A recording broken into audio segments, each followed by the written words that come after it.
All right, so we're on live now, and okay, everybody, let me introduce you to my guest today is Aurora Mckrill, and today we're going to talk to her because I got to meet her recently at Jazz in Paradise on a Monday, where we run a show and have been doing for 2 years, and this is my podcast where I introduce you to new, well, they're not new, but they're artists that have arrived in Queensland. So, Aurora, welcome, welcome, Thank welcome. you. Thank you very much for having me on. Looking forward to chatting. Thank you. Yeah, yeah. So let me just, by way, if you're looking at the screen, we've got a couple of footages that are going on that we'll share with you later on about her performances. But um, maybe I'll just get her to share a little bit about herself. That's okay, and how long you've been singing. So your audience is awaiting you to share with you. Yeah. Lovely. Thank you. How long have I been singing? Well, I was a bit of a late starter actually. I didn't start until my late 20s. In fact, I didn't even discover my voice until after I started, which was an interesting story in itself. So yeah, a bit of a late starter. I'm a mother of one, a young daughter who's actually a dance teacher and a beautiful person, and I have a gorgeous husband who's upstairs working very hard at the moment. So I'm loved and supported and loving this new life here on the Gold Coast. It's really lovely. From Melbourne, as Fraser just mentioned, and we have moved up here and decided to make this our new home and our lives. Mm, yeah. And what sparked your passion for singing? How did that start? You know.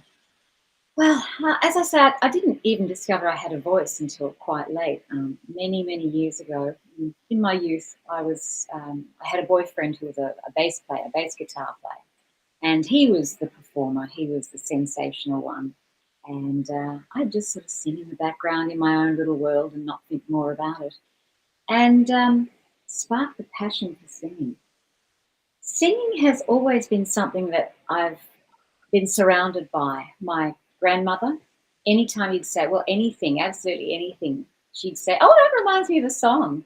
Something, you could say, "Oh, something," and she'd just come out with something in the way he moved. And any word that you would say, she'd just pop out into a song. And then I noticed my auntie doing it and my mother doing it as well. So it's something that I have grown up around music and never really given it a thought to do professionally until I was at a very low ebb in life, let's just say that, and thought, well, what would I really, really, really like to do? I think I'd Mm. like to entertain. And it still wasn't singing, it was entertaining. I was thinking more acting. And so Oh, I went for a job, an audition at the Tivoli Theatre in Melbourne. wow. For any Oh, listeners out there who remember the Tivoli Theatre with Terry Gill and Carol Ann, wonderful couple. Terry's unfortunately now passed. He was, wow, he was an incredible mentor, that's to say. mm. And I got that job by dancing. I was a dancer in those days, a rockabilly dancer, rock and roll rockabilly. And they were looking for dancers. He said, but in order to be able to work with me, you have to be able to sing.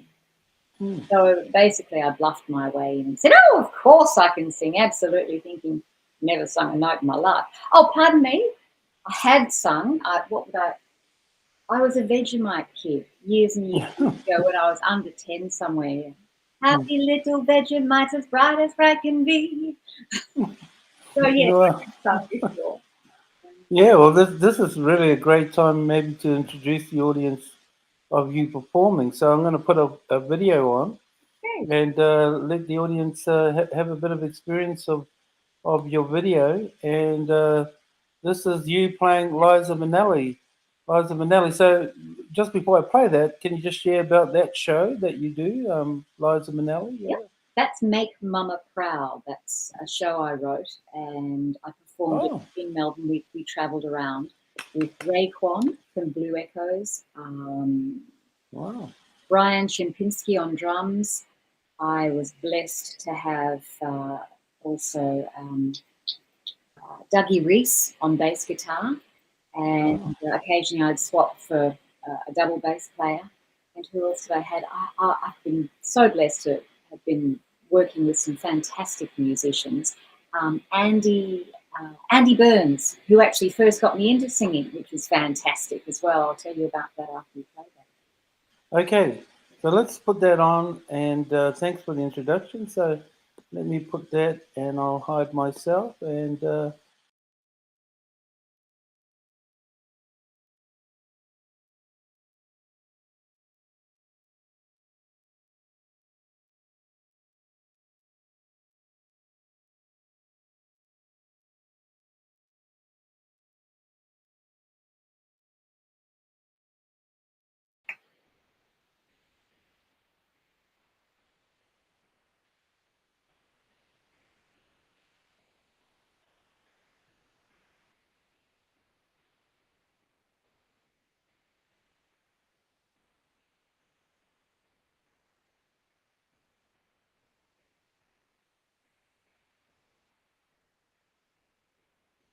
Unpredictable, there's a word.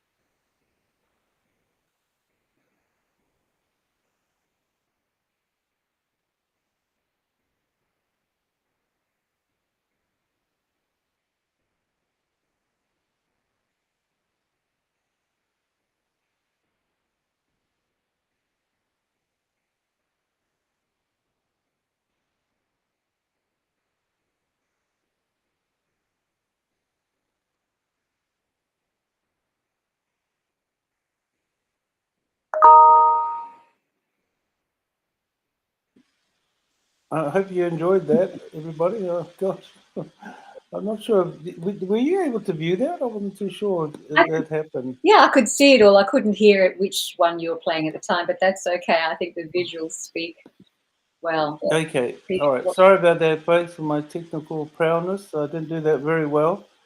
Um, Maybe the maybe, audience heard it, but I didn't yeah, hear it, but I saw it.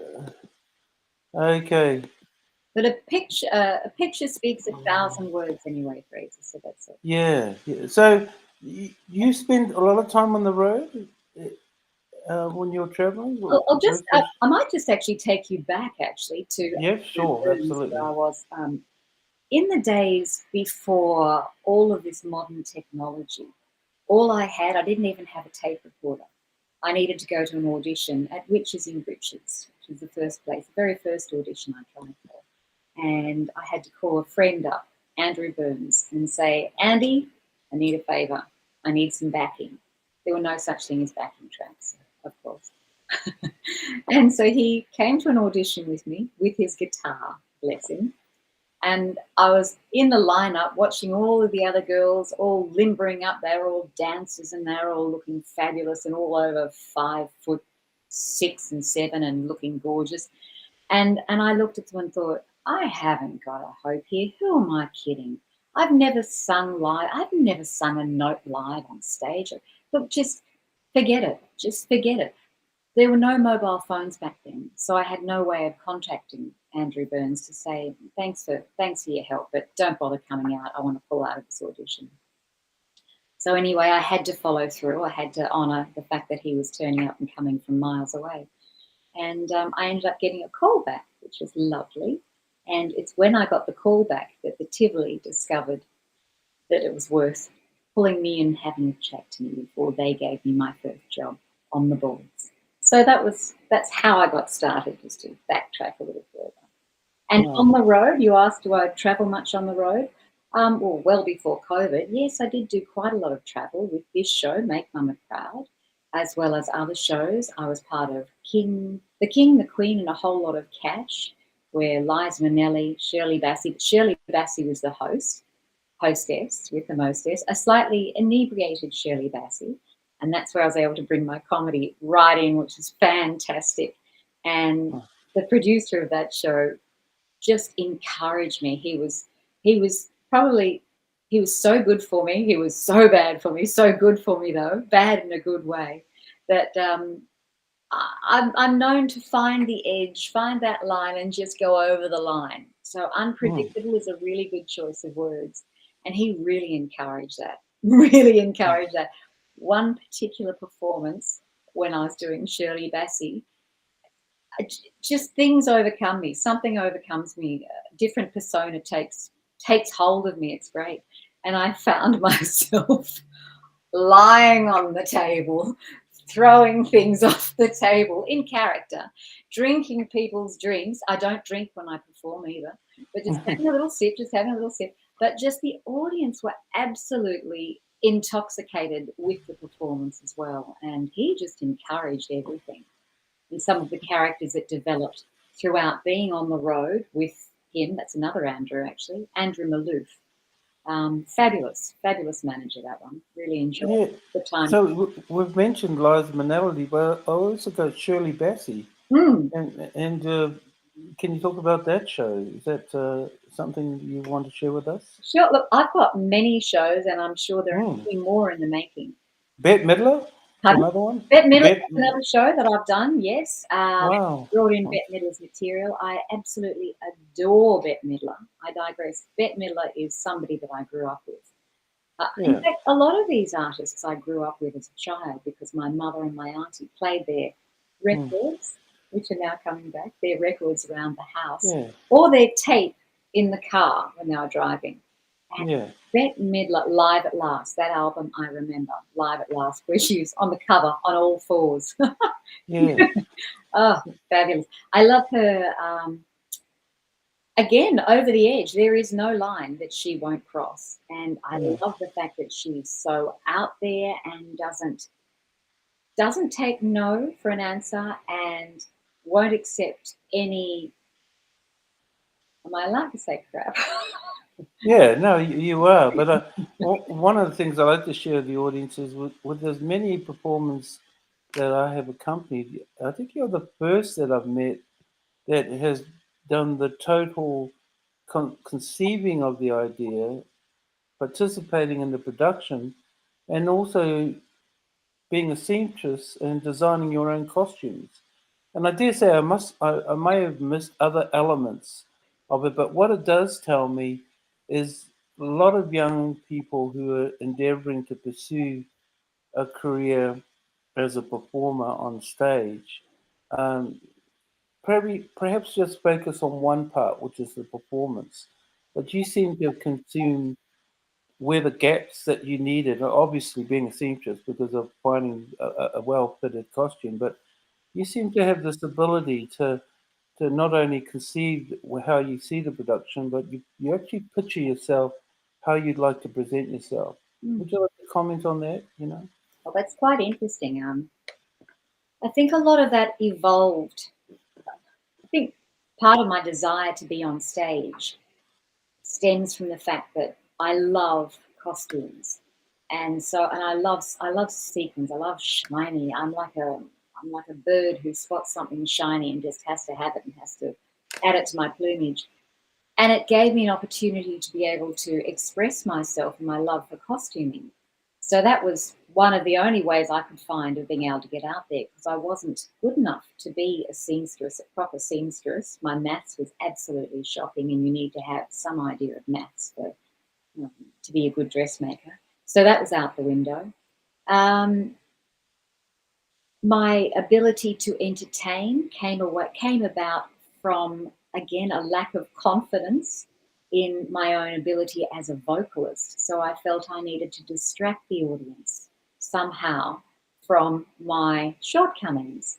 And so if I give them visual, then I could be an all-round package rather than just a brilliant vocalist. In fact, it took me many, many years to actually even refer to myself as a vocalist. I still say entertainer because I feel that that's the full package. Mm. Yeah, one time I remember being on stage with another performer. And there often seem to be challenges with the sound, screeches and feedback and things like that. And the only way that I could help, because I had no technical knowledge at that stage, was to distract the audience from what was taking place on stage, where he was trying to fiddle with the details and get the sound sounding fabulous. So I would just get out into the audience and start interacting with them personally. And I realized how much impact that had on an audience. They loved it. They really felt full a part of your performance, fully engaged, and that just honed my skills in cabaret performance, essentially. And as time has evolved, the things that I am challenged with, and that is the whole multimedia stuff. That's something that I just feel, oh, come on. I write the show, I do the costuming, I bring the PA sometimes, depending on where I'm playing. So please help me with the whole multi-marketing stuff, the digital side of things, because I'm learning so much as I go along. But you're quite right, Jason. Yes. The young So, people don't understand the need to be more multi-skilled within their craft. Hmm. mm. So going back to Melbourne, when you were performing these shows, how did what launched your career basically um, on the stage as such? Do you know what that turning point was for you? I think And maybe the glamorous side of your performing. glamorous side. Mm. Oh, for those entertainers out there, or for those people who want to get into entertainment, into show business, and they think, oh, it's all glitz and glamour and just fabulousness. Wrong. The only glamour is in the sewing room when you're surrounded by your own sequins. You come home at the end of a long gig where you've schlepped material, you've done all of the Yeah. pack up and everything. And then what do? You get home and you wash dishes, start water, you chop wood. Glamour, glamour. The reality is you have to do it because it makes your soul sing. It makes your heart sing. In fact, when you think of the glamorous, the star on the dressing room door, Yeah. it takes me back to some incredible dressing rooms, dressing spaces, should I say. I think probably one of my favorites. Think of the glamour. Picture this. You are in a stairwell with no light, no PowerPoint, with one, two, three, four, five other performers. You're all expected to do your makeup and change and everything in the dark. That was one. That's only one of the wonderful glamorous I've been in. Another one, absolutely fabulous, was a storage. What do they call those? Those big storage containers. A storage container right out the back of the venue. Okay, near the stage door. That's okay. Again, no light, no air conditioning. It was stifling heat. Again, male, female performers, doesn't matter. You just get so used to just getting dressed and undressed in front of other performers. It's whatever. But that was right next to where the rubbish bins were kept. And yeah. Oh, and there So, are others. And the disabled toilets. I love the disabled toilets. Not because then you get the little knock on the door saying, "You're going to be much longer in there. Is there anybody in there?" He says, "I won't be long. Thank you." And you got to schlepp all your gear out with you as well, when in between sets because they haven't given you. Oh, that is so true. You've really covered that picture. What about anybody glamorous or famous in your audience ever appeared? Yeah. yes, I was living in LA with my husband. We weren't married at the time. We were living in sin. And I was performing in Culver City, right next door to MGM Studios. No, next door to Sony Studios, Sony Picture Studios. We were living there, and I had Julie Andrews in my Oh, audience. And oh, she was so gracious. She was beautiful. And Blake Edwards, her husband. oh right. Yeah. And Seth Riggs, the very well, in America he is, very well-known vocal coach, very well-revered vocal coach. And she was very gracious. And yes, and that was in the days where, well, they did have internet and they did have all that sort of stuff, but I certainly wasn't used to using all that technology. And so I was learning a whole heap of new jazz material of which currently one of my favourite songs is Cry Me a River. I was singing Cry Me a River to Julie Andrews, among the others. And I'd learnt this song, the lyrics. I hadn't gone onto the internet because it really wasn't a big thing. So I had learnt it by listening to the tape, not the CD or the tape, rewinding, writing all the lyrics down. Do you hear that, younger people, writing it down by hand? No typing. And I misheard some of the lyrics, and one of the lyrics, it still sticks to this day, so I keep it just because it's fun and don't take yourself seriously. So, you've cried the whole night through, bully for you. The words bully, well, bully for you. You can cry me a river, cry me a river. But she just smiled, and I just thought that was so beautiful. I didn't realise that they were the wrong lyrics until I got off stage, and my husband, who seems to know the words and names of songs to everything, everywhere, pointed this out to me, and I was like, whatever, she's human. But I keep that line in it to this day because I think that's fun. Oh, I'd like to play the audience your Shirley Bassey video we got there. Can I do that? Sure, I'll be free. Let's have a listen. Well, let me get right to the point. Hey, that's the night. You make me laugh, you make me cry, you make me live, you make me. Come, take a look. I never want to be in love with anyone but gold. He loves only gold. The name is Bassey, Shirley Bassey. But you can call her Dame. It's all in good fun. We didn't know what to expect, really. Best show ever. Fantastic. Excellent. Very Really good. I enjoyed every minute of it. Yeah. So how we'd like to see that coming Her that name? show. Aurora Mckrill. Oh, And she's playing with Bassey. All in the best possible taste, of course. Diamonds are forever. They are all I need to please me. They can know what's going on in my mind. Well, let me get right to the point. Hey, that's the night. You make me laugh, you make me cry, you make me live, you make me. Come, take a look. I never want to be in love with anyone but gold. He loves only gold. I love themed events. Loved themed events. Via my website, I would get a bit of corporate work because often they'd have 007 or a gold event where they thought, Shirley Bassey, let's bring her on. And so I've had some very fun events to do.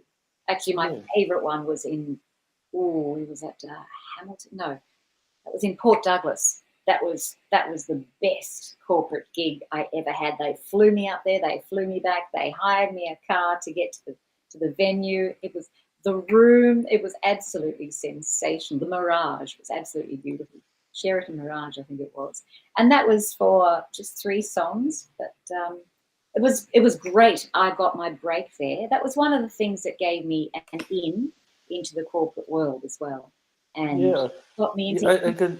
I've got here musical comedy, Doris Day and Mae West and Bette Midler. So I'm just showing some of the fantastic costumes and footage of this great show. This is another show, isn't it? That is a very fun show. Yes, my comedy has sort of evolved over the years. What started out as very straight tribute shows, I say that tongue in cheek now, tribute shows, have turned into, during that Shirley Bassey footage, you would have seen variations of the visual of Shirley Bassey.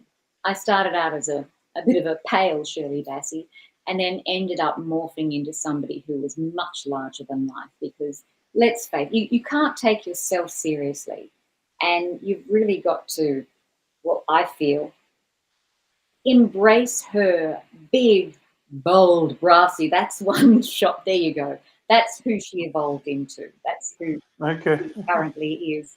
And she'll also host events as well. I speak she. Because these are, I suppose, my alter egos. Liza Minnelli's one, Shirley Bassey's the other. And then there's this other person who does 50 Shades of Grey, and that includes Doris Day, Peggy Lee, love Peggy Lee material. Mae West, oh, I love the spark and the wit and the, oh, she's so saucy. Mae West, love her. And that's where Bette Midler comes into it as well, because she's got that kind of, she was more the modern day Mae West in a sense. She was a little bit controversial, and I love it. I love it. And I love appealing to the gay market as well, because they're so big and fabulous. I don't even know how to say that, but I love. Did you make these costumes that I'm showing? What I tend to do with my costumes, some of them I've made from scratch, others I have altered and created. So what I will start with a base costume. That one I made. Yep. And I pull out an audience member to dress me. So in this particular show, I go out and I actually do costume changes in front of the audience. Oh gosh. I transform characters right there in front of them with the help of the audience members. And they're wonderful. Very interactive, and they love it, and I love them, and we love each other together. And the more love you give me, the more love I give you. The more love you get from me, the more love I give you. And it's a continual, perpetuating circle, and it's fantastic. I feed off the energy. It's something that happens when I step on stage. It feels like it's my zone. This is my comfort area, my little playground. And I like to play. And it's so much. Life can be so boring and serious, and I just don't like it. I like to be able to play with costumes, play dress-ups, play with voice, play with character, play with fun. It's so much about having fun and not taking it so seriously. And that's why the comedy seems to continue to enter my performances. And things will evolve. If people can come to the same performance, I've had audiences in Melbourne who would just keep coming back over and over and over again. Even if it's the same show, the same music material, everything is different based on what I get from the audience. And once I'm out there, my ears, it's amazing. You know, I claim, my husband claims I have hearing problems, which I don't. I have my ears checked, as every good musician should. But my sense of hearing becomes so heightened when I'm on stage. You're constantly, or backstage, you're constantly listening for every cue. If you hear somebody in the audience say something, you'll use that as material if it sparks something. If you hear that there's a technical glitch and somebody's struggling for a microphone, you just throw it between the curtains. You know, you're always on, and it heightens my senses. It heightens my reality of life. It heightens me. It puts me in a state of what I consider to be fully engaged and extremely present. And I really like to impart that to my audience, because they walk away and feel as pumped as I do. You don't need alcohol for it, but of course the public enjoy if you have a wee drink or two. And Aurora, we've come to this part now where I'm going to share some footage in conclusion, but you're looking for a new band now. I am. Since you've moved up here to Queensland, right? Yes. So you've got a lot of material waiting to deliver that to the audience here. So tell me what you're looking for this new band, right? Okay. And how people can contact you. Oh, absolutely. If you want to contact me, please go to my website. Excuse me, voicebyaurora.com. That's voicebyaurora.com. Excuse me. I left behind in Melbourne an 8-piece band who were absolutely fabulous. And with that band, we touched on soul, funky rhythm, soul, rhythm and blues. It was such a variety. My influences have been so vast and so wide. So I'm open. I'm very open. I love jazz. I love show tunes. I love funk. I love funk. So I'm a bit of a chameleon, a vocal chameleon. I'm a bit scattered. So anybody who wants to sort of help steer me and say, right, I am a jazz focused person. Do you want to come for a ride this way? I will completely focus in the jazz arena and bring what I bring, which is entertaining, to what stream you're currently doing. If they're in more show tunes, I'll bring my entertainment skills into that stream. If you're a band who wants to do corporate, I'll bring my entertaining into that stream as well. So what am I looking for? Bass player, fabulous drummer. Of course, you need those two to click beautifully. I really, really want a solid keyboard player. That is first off, so that I can go out as duos and just because I can perform Make Mama Proud as a duo and then pull in other band members when we need a bigger ensemble. We could do it as a trio, a quartet. We could go as large as life. We could go 16-piece band. The more horns, the merrier. Anybody interested in contacting me, please go via my website. Let's have a chat. I'm open. I'm ready to get my teeth into it here. Fantastic, because we have you as our guest on Monday at Surfers Paradise on the Gold Coast.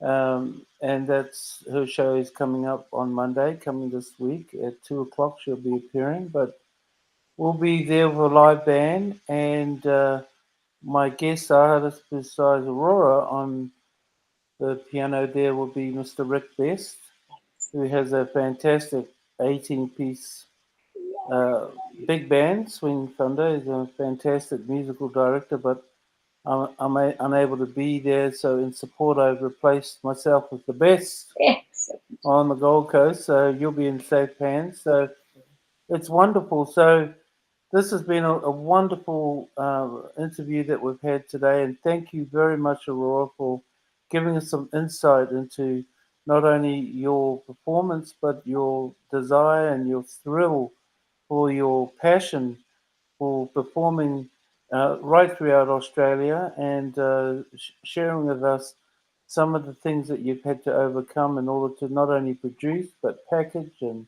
present the shows. And it's just an honor to meet you and have a chat with you. And I'm hoping from this interview, if there are band members out there who are wanting to put their hands up to be part of the many projects that Aurora has created and have been very successful, well, there's a position there beckon to be filled, and she's really waiting for your call. So let's end by just playing a little bit of this video here on your website. So thank you very much, everybody. Thank you, Fraser. Thank you so much for giving me the opportunity to speak and to play with you. It's wonderful playing with you as well. And I'm sure there'll be other opportunities where I'm graced with your talents as well. Absolutely. So I'm going to sign off, but you'll stay there and I'll play the music from your site. So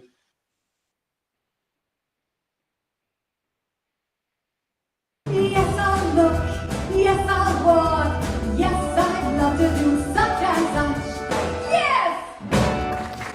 It's right, it's not, we split it, cause we split it, it's not. It seems to be, minds to be, so can we see why so?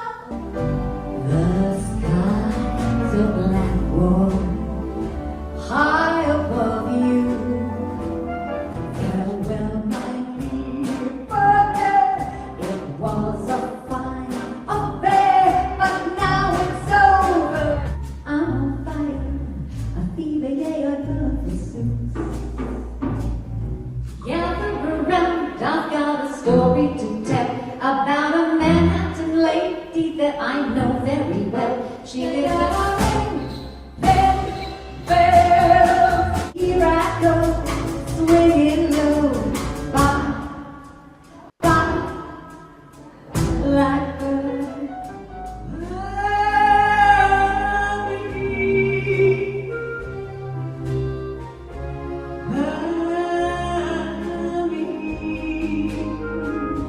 Happy little bluebirds fly beyond the rainbow. Wow,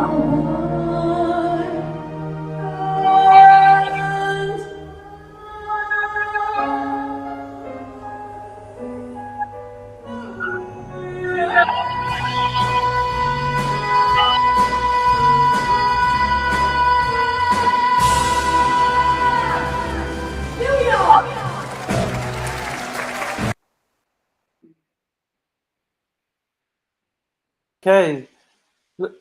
Look, that was wonderful, and thank you very much. I had in one of the comments a good friend of mine, Stephen, up there in Sunshine Coast, and I hope he gets interested. He's a great musician. He's a great musician, Fabulous. and maybe we did a bit of recruiting today to form your 8-piece band. Wonderful. And those that have missed the live stream, but this will be recorded for future, please get in contact. And can you just repeat how they can contact you again? Sorry. Yes, voicebyaurora.com is my website, and that will also take you to my link of Facebook page. I don't know if Reverb Nation's up there as well, but Facebook page, which is where I tend to let people know about upcoming gigs. Voice by Aurora, AURORA.com. Fantastic. Okay, then, everybody, we're signing off, and thank you. We'll see you on Monday at Diggers in Sports, and thank you very, very much for this moment that we've had. Thank you. Thank you. Bye-bye. Bye. See you soon. And it's absolutely fantastic. We're going to have a great show on Monday. So please join us at Diggers in Sports Monday with Aurora Mckrill. Gather around, I've got a story to